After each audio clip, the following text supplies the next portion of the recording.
பெரிய விஷயம். ஒரு பைசா ஒரு குழந்தை ஒரு ஆள் 5 வருஷம் டாக்டர் பட்டத்தை படிச்சுட்டு வெளியே வர்றதுனா ஈஸி கிடையாது. குடும்பத்தை சொத்துக்களை விட்டு பாதங்களை விட்டு எல்லாமே பண்ணணும். இன்றைக்கு வருகிற செய்திகள் ஒவ்வொரு டிஎன்பிஎஸ்சி மூலமாக நடக்கிற பொது தேர்தலில் ஊழல், மற்றவை ஊழல். இன்னைக்கு நேற்றுக்கு ஒரு பெரிய செய்தி, அங்கே வடத்துறையின் சார்பில் சென்னை 1000 ஏக்கர் அங்கே நீர் புறம்போக்கு நீர்பிடிப்பு இடத்துல இருக்கு. அது அப்படியே யாருக்கும் தெரியாம ஒரு பெரிய கம்பெனிக்கு விட்டு பலாயிரம் கோடி ரூபாய் கொள்ளையடித்த செய்தி நேற்று வந்தது. நேற்றைக்கு எடப்பாடியார் அவர்கள் அதை தெளிவாக சொல்லி இதற்கு விளக்கம் வேண்டும் என்று கேட்டிருக்கிறார். ஏன் இதை சொல்றேன்னா, ஊழல் ஊழல் ஊழல். கருணாநிதி இருக்கும்போது ஊழல், மகேவன் போனாலும் ஊழல். இப்ப எல்லா இடத்திலும் எந்த வேலைக்கு போனாலும் கீழே பதவியிலிருந்து மேல பதவி வரைக்கும் எதுக்கு போனாலும் லஞ்சம்லாம் ஒன்றும் பண்ண முடியாது. அதனால இந்த மாதிரி ஒரு சூழ்நிலை உருவாகிட்டு இதெல்லாம் எடுத்து சொல்லிட்டு தான் நம்முடைய எடப்பாடியார் அவர்கள் நமது ஊருக்கு வந்தார். நீங்களாம் ஆயிரக்கணக்கான மக்களுக்கு வந்து புரிஞ்சு எங்கள் வாக்குகள் ரெட்டரைக்கு உங்களுக்கு தான் எங்கள் ஆதரவு, விரைவில் நீங்கள் முதலமைச்சர் ஆகின்னு நீங்க எல்லாம் சொன்னீங்க. இன்னைக்கு என்ன பிரச்சனை? புதுசாக நேற்றைக்கு பார்த்தீங்கன்னா டிடிவி தினகரன், சசிகலா அம்மா, ஓபிஎஸ், கேஎஸ் செங்கோட்டையன் 4 பேர் இருக்காங்க. எல்லாருமே ஏற்கனவே இருந்தவங்க. ஏற்கனவே 4-5 வருஷம் டிடிவி தினகரன் கட்சி சேர்ந்தவர் இங்கே எங்களோட போனதோட போட்டி போடும்போது மொத்தமே 2000 ஓட்டு தான் வாங்கினாங்க. ஏதோ ஒரு இடத்துல சில இடங்கள்ல அவங்க வெற்றி பெற்றிருப்பாரு. ஓபிஎஸ் அங்கே இதில் ராம்நாட்டில் பலாப்பழ சின்னத்திலிருந்து ஓட்டுகள் வாங்கி தோத்துட்டார்.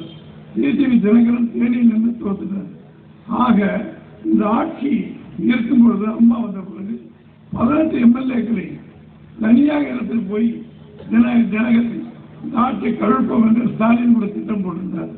11 எம்எல்ஏக்களை பன்னீர்செல்வம் அவர்கள் அவர் வச்சு கொண்டு போய் பார்த்தாங்க.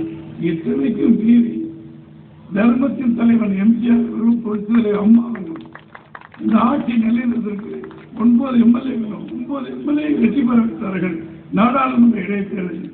நீங்க நம்ம திண்டுக்கல்லே அதுக்கு ஒரு சாட்சி. திண்டுக்கல் நாடாளுமன்ற தேர்தல் சென்ற முறை நடந்த பொழுது அந்த நிலக்கோட்டையில் இடைத்தேர்தல் வந்தது. அந்த இடைத்தேர்தலில் நம்முடைய தேன்மணி சேகர் என்ற வேட்பாளர் நிறுத்தியிருந்தார் எடப்பாடியார். அது மாதிரி ஒரு 18 இடத்துல நின்றதில்லை. 9 எம்எல்ஏ இருந்தாலும் ஆட்சி நடத்த முடியும் என்பதனால என்னென்ன சித்தவேலை இருக்கு அத்தனை பண்ணிட்டார் கருணாநிதி. ஆனால் நம்முடைய தெய்வத்தின் தீர்ப்பு நல்லா இருக்குன்னு சொல்லி தர்மத்தின் வாழ்வை சூதுக்கவும் தர்மம் வெல்லும் என்பதை போல 9 இடத்திலும் அதிமுக இரட்டை இருக்கிறது. அதை வெளியில் மறுபடியும் 2 வருடம் நம்முடைய ஆட்சி நடந்தது. இந்த உத்தமர்கள் டிடிவி தினகரன் 18 எம்எல்ஏ, இவர் 11 எம்எல்ஏ எடுத்து போயிட்டார். அவர் சொல்ற நேற்றுக்கு முன்தினம் பன்னீர்செல்வம் அடுத்து நிச்சயமாக திமுக தான் வெற்றி பெறும். இவருக்கு அதிமுக அம்மாவுக்கு வேண்டியிருந்தது. போடியில் அம்மா சேவை சின்னத்தில் நிற்கும் போது ஓபிஎஸ் பன்னீர்செல்வம் அவர்கள் அம்மா ஏற்றுக்கின்ற வெந்நீராடை நிர்மலா என்ற இரட்டை புறா கட்சிக்கு அங்கிருந்த ஒரு செய்தி வேட்பாளருக்கு சீஃப் ஏஜென்ட், அம்மாவை எதிர்த்து சீஃப் ஏஜென்ட் இருந்தவர் இந்த பன்னீர்செல்வம். இந்த 5 வருட காலத்தில் எத்தனை வழக்குகள் எத்தனை செயல்கள் போடப்படும் அத்தனையும் போட்டு பார்த்து சுப்ரீம் கோர்ட், ஹைகோர்ட்டிலிருந்து சுப்ரீம் கோர்ட் வரைக்கும் போய் இப்பொழுது அதிமுக கழகம் எடப்பாடி பழனிசாமி தலைமையில் இருப்பது 100க்கு 100 சரியானது. அவர்தான் எங்கள் முதலமைச்சராக இது பொதுச்செயலாளர் இருக்க வேண்டும். அவருக்குத்தான் இரட்டையிலை சின்னம், அவருக்குத்தான் கட்சியுடைய தலைமை செயலகம் அனைத்தும் அவரிடம் இருக்கிறது. செயற்குழு பொதுக்குழு உறுப்பினர்கள் சட்டப்படி செய்து எல்லாம் எடுத்திருக்கிறார்கள்.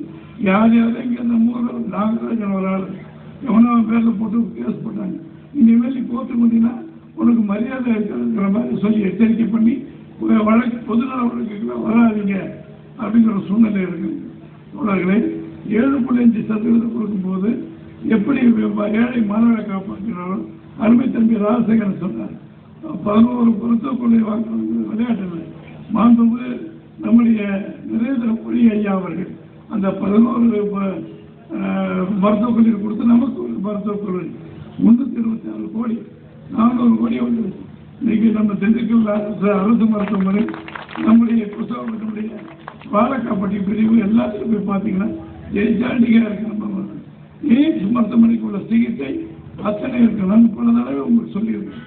சிகிச்சை என்று சொன்னால் எங்கேயும் அலையாளிகள் மதுரைக்கு போகணும், கோயம்புத்தூர் போகணும், சென்னைக்கு போகணும்னு சொன்னாங்க. உடனடியாக என்னுடைய தகவல் சொல்லுங்க. எனக்கு நம்ம கிளை செயலாளர்கள் உங்கள் பிள்ளைகளுக்கு சொல்லுங்க. எம்எல்ஏ அரசில் கையெழுத்து போட்டு கடிதம் கொடுத்துட்டு யாரும் சொல்லுங்க, எல்லாத்துக்கும் ஃபோன் போட சொல்லுவாங்க.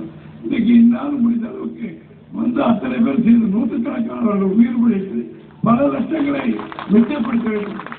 இதற்கு நம்முடைய தாய் புரட்சி தலைவர் அம்மாவும் மாண்பும் எடப்பாடி அவர்களுக்கு கொடுத்த அந்த செயல்கள் இது. அது போக நம்முடைய அனுமதி மேம்பாலங்கள், இங்கே இருக்கிற மேம்பாலம், எல்லா மேம்பாலங்களும் அத்தனையுமே நம்முடைய ஆட்சியில் கட்டப்பட்டது. நல்லது. இன்னைக்கு நம்முடைய அந்த மருத்துவமனையை கட்டியிருக்கோம்னு சொன்னால் ஆட்சி அதுக்குள்ள முடிஞ்சு போச்சு. இவங்க ஐப்பெரியசாமி சக்கரபாணி வந்து அவங்க கட்டின மாதிரி கட்டி போட்டு அந்த கதை திறந்துக்கிறாங்க. வைக்கலாம் எங்கள் பேரை கூட போடல, விஸ்வநாதன் பேர் என்ன எல்லாத்தையும் போட்டிருக்கோம், யாரு பேரும் போடல. அதே மாதிரி காந்தி மார்க்கெட்டில் அந்த மார்க்கெட் திறந்தது நம்ம தான். ஆனால் அது அவங்க பேரை போட்டு வெட்டிக்கிட்டாங்க. இப்படி பல பிரச்சனைகள் எங்கே பார்த்தாலும் பாருங்க. ரோடுகள், மாறுதல், சாக்கடைகள், எல்லா இடத்துலையும் பிரச்சனை. எங்கே போனாலும் நம்முடைய சகோதரிகள் கவுன்சிலர், நம்ம ஆம்பளை கவுன்சிலர், பெண் கவுன்சிலர், இந்த மாவட்ட கவுன்சிலர் முருகன்